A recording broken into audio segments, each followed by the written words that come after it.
በምስራቅ ወለጋ የኦሮሞ ነጻነት ሰራዊት አባል በመንግስት የጸጥታ ኃይል መገደሉን ተከትሎ ታጣቂዎች በወሰዱት የበቀል ጥቃት 29 ሰላማዊ ሰዎች ተገደሉ። ዝርዝር መረጃውን እናደርሳችኋለን። ስምምነቱ እየተጣሰ ነው። የትግራይ ክልል ኮሚኒኬሽን መስሪያ ቤት ትላንት ባወጣው መግለጫ ያለው ነገር አለ። ኦብነግ ከኢትዮጵያ መንግስት ጋር የገባበትን ውጥረት ዙሪያ የኢትዮጵያ አጋሮችና የሰብአዊ መብት ድርጅቶች ጣልቃ እንዲገቡለት ጠይቋል። ይህንን ጨምሮ መንግስት የአቶ ልደቱ አያሌውንና ሌሎች ግለሰቦችን ንብረቶች ማገዱን አስታውቋል። ስለዚህ የምናደርሳችሁ ይኖራል። አሜሪካ የአስመራውን ጨምሮ በ30 ሀገራት ኤምባሲዎቿን ለመዝጋት አስባለች። የኤርትራው ተቃዋሚ ብርጌድ ነአምዶ የአዲስ አበባ ቢሮውን ለወታደራዊ ማዕከላዊ ጽህፈት ቤትነት የመጠቀም እቅድ እንዳለው አስታውቋል። ዝርዝር መረጃ ይዘናል። ይህንንና ጋዛውያን በኃይል የማፈናቀል ስራ እስራኤል እየሰራች መሆኑን እናደርሳችኋለን። አብራችሁን ከቆያችሁ ዝርዝር መረጃውን ትሰማላችሁ። ሰላም ጤና ይስጥልኝ ውድ የአዲስ ዜና ተከታታዮቻችን፣ ይህ የዕለተ ሐሙስ ጥንክራችን ነው። ከሁሉ አስቀድመን ከልብ የከበረ ሰላምታችንን ከያላችሁበት ይድረሳችሁ እያልን ወደ ዝርዝር መረጃዎቹ ወስዳችኋለሁ። በምስራቅ ወለጋ የኦሮሞ ነጻነት ሰራዊት አባል በመንግስት የጸጥታ ኃይል መገደሉን ተከትሎ ታጣቂዎች በወሰዱት የበቀል ጥቃት 29 ሰላማዊ ሰዎች ተገደሉ።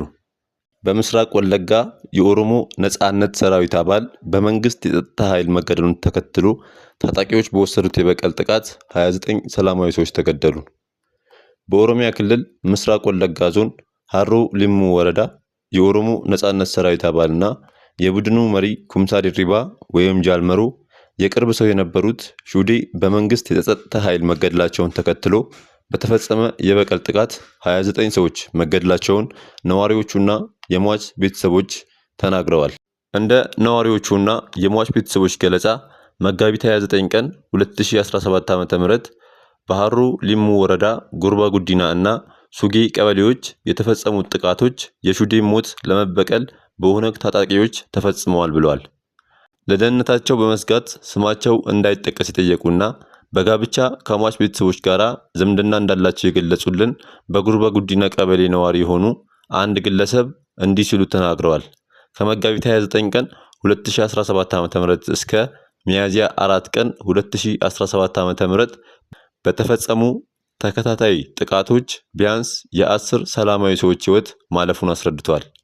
የአካባቢው ነዋሪ አክለውም በኦነግ ታጣቂዎች የሚፈጸሙ ጥቃቶች በአካባቢው እንደቀጠሉና በዚህም ምክንያት የአቶ ፈይሳ ተጨማሪ 7 ዘመዶችን መግደላቸውን ገልጸዋል።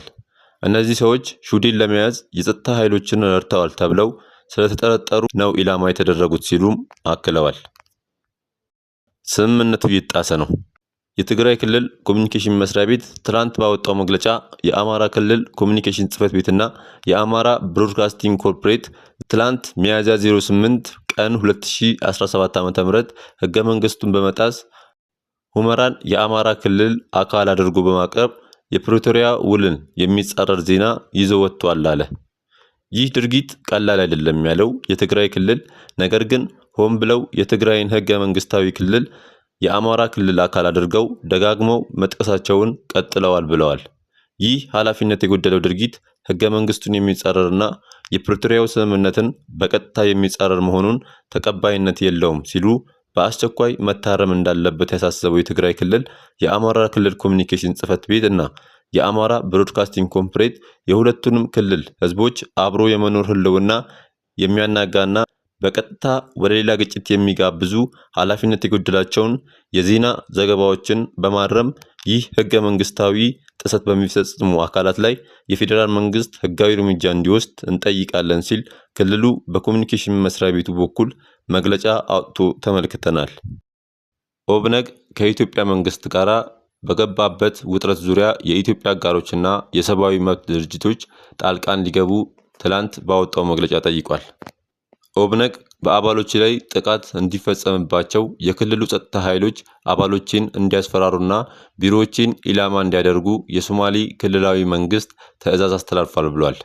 በክልሉ ውስጥ ስብሰባዎችን ጭምር እንዳያደርግ የክልሉ መንግስት እገዳ እንደጣለበት የጠቀሰው ኦብነግ ትናንት በኑጉብ ዞን ገርባ ወረዳ 2 አባሎቼ ያለ አግባብ ታስረዋል፣ የክልሉ ፖሊስ ኮሚሽነርም በአንደኛው አባሌ ላይ የአካል ጥቃት ፈጽመዋል በማለት ከሷል። እነዚህ ድርጊቶች ግንባሩ በሰላማዊና ዲሞክራሲያዊ ሂደት ውስጥ እንዳይሳተፍ ለማደናቀፍ ያለሙ ናቸው ያለው ኦብነግ በክልሉ ለሚፈጠር የሰላም ጸጥታ መደፍረስ የፌዴራል መንግስቱና ገዢው ፓርቲ ተጠያቂ ይሆናሉ በማለት አስጠንቅቋል። መንግስት የአቶ ልደቱ አያሌውንና ሌሎች ግለሰቦችን ንብረት ማገዱን አስታወቀ። የኢትዮጵያ መንግስት የአቶ ልደቱ አያሌውን ቤት እንዲሁም በአቶ ሀብታሙ አያሌውና በጋዜጠኛ ዘመድኩን በቀለ ስም በአዲስ አበባ ከተማ የተመዘገቡ ቤቶች ከትላንት ጀምሮ እንዳይሸጡና በሌላ በማንኛውም መንገድ እንዳይተላለፉ እገዳ መጣሉን አስታውቋል። በተጨማሪም መንግስት በላሊበላ ከተማ የሚገኘውን የፖለቲከኛ አቶ ልደቱ አያሌው ቤት ማገዱን የገለጸ ሲሆን አቶ ልደቱ ከወራት በፊት ይህ ሊሆን እንደሚችል በተለያዩ የመገናኛ ብዙሃን ላይ ሲናገሩ እንደነበር ይታወሳል። ይህ የመንግስት እርምጃ በምን ምክንያት እንደተወሰደ እስካሁን በግልጽ የተባለ ነገር የለም።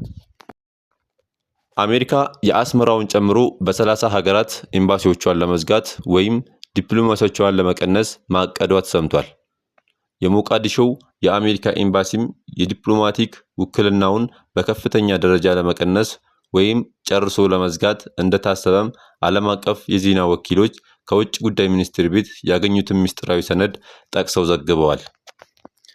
በኤርትራ፣ በደቡብ ሱዳን፣ ሌሴቶ፣ ኮንጎ ዲሞክራሲያዊት ሪፐብሊክ እና ማዕከላዊ አፍሪካ ሪፐብሊክ የሚገኙ ኤምባሲዎቿን ጨምሮ በተለይ በአውሮፓና አፍሪካ 10 ኤምባሲዎችንና 17 ቆንስላዎች ሙሉ በሙሉ ሊዘጉ ይችላሉ ተብሏል። የኤርትራው ተቃዋሚ ብርጌድ ንሓመዶ የአዲስ አበባ ቢሮውን ለወታደራዊ ማዕከላዊ ጽሕፈት ቤትነት የመጠቀም እቅድ እንዳለው አስታወቀ። ብርጌድ ንሓመዶም በመባል የሚታወቀው የኤርትራው የተቃውሞ እንቅስቃሴ በአዲስ አበባ ከተማ የተከፈተው ቢሮ በቀጣይ ወታደራዊ ማዕከሎችን ሲቋቋሙ ማዕከላዊ ጽሕፈት ቤት ሆኖ እንደሚያገለግል መግለጹን ቢቢሲ ዛሬ ዘግቧል። ብርጌድ ንሓመዶ በመባል የሚታወቀው የኤርትራው የተቃውሞ እንቅስቃሴ በአዲስ አበባ ከተማ የተከፈተው ቢሮ በቀጣይ ወታደራዊ ማዕከሎች ሲቋቋሙ ማዕከላዊ ጽሕፈት ቤት ሆኖ እንደሚያገለግል መግለጹን ቢቢሲ ዛሬ ዘግቧል። በኢትዮጵያ ወታደራዊና ዲፕሎማሲያዊ ማዕከሎች ሊኖሩት እንደሚችልም ያስታወቀው እንቅስቃሴው ብርጌድ ንሓመዶን የሚቀላቀሉ ኤርትራውያን ዋስትና ስለሚያገኙበት መንገድ ከኢትዮጵያ መንግስት ጋር መነጋገሩን የእንቅስቃሴው አመራር ነግረውኛል ሲል ቢቢሲ ገልጿል። የኤርትራው ፕሬዝዳንት ኢሳያስ አፈወርቂ መንግስት ከስልጣን ለማውረድ የሚንቀሳቀሰው ብርጌድ ንሓመዶ በአዲስ አበባ ከተማ 22 ተብሎ በሚጠራው አካባቢ በሚገኝ አንድ ህንፃ ላይ የከፈተውን ጽሕፈት ቤት ስራ ያስጀመረው ባለፈው የካቲት አጋማሽ መሆኑን ያስታወሰው የቢቢሲ ዘገባ የጽሕፈት ቤቱን የምርቃት ስነ ስርዓት በሚያሳይ ቪዲዮ ላይ የብርጌድ ንሓመዶ አመራሮች የቢሮው መከፈት ለእንቅስቃሴው እጥፋት እንደሆነ ሲናገሩ ተደምጧል ብሏል። እንቅስቃሴውን ከፊት ሆነው ከሚመሩ ግለሰቦች አንዱ የሆኑት አቶ በየነ ገብረ እግዚአብሔር ጽሕፈት ቤቱ ተበታትኖ ለቆየው የብርጌድ ንሓመዶ እንቅስቃሴ አንድ መገናኛ ማዕከል እንደሆነ መናገራቸውንም ዘገባው አካቷል። ጋዛውያን በኃይል የማፈናቀል ሥራ። እስራኤል ከተኩስ አቁም ወዲህ ዳግም 500,000 ፍልስጤማውያንን ከጋዛ በኃይል ማፈናቀሏ ተነገረ። በጋዛ በቀጠለው የእስራኤል ጥቃት በርካታ ንጹሃን ፍልስጤማውያን ለህልፈት እየተዳረጉ መሆናቸውን ይገለጻል። በትላንትናው ምሽት በተፋፋመ የአየር ላይ ጥቃት እንኳን 35 ፍልስጤማውያን ሞተዋል።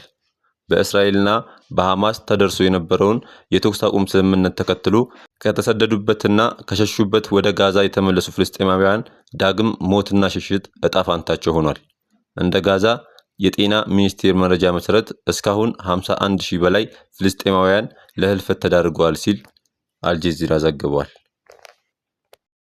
ተመልካቾቻችን ለዛሬ የያዝንላችሁን ርዕሰ ጉዳዮች እዚህ ላይ ቋጨን።